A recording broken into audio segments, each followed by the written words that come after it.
कमलायतलोचन लोकपते विजयी भव वेङ्कटशैलपते स चतुर्मुख षण्मुख पञ्चमुख प्रमुखाखिल दैवतमौलिमने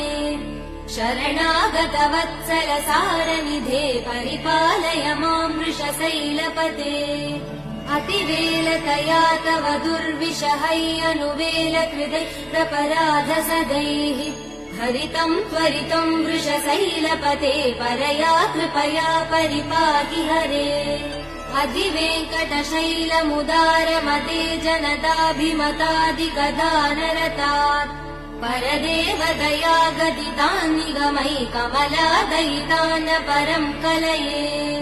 कलवेणुरवावसगोपवधू शतकोटिवृतात् स्मरकोटिसमात् प्रतिवल्लविकाभिमदात् सुखदात् वसु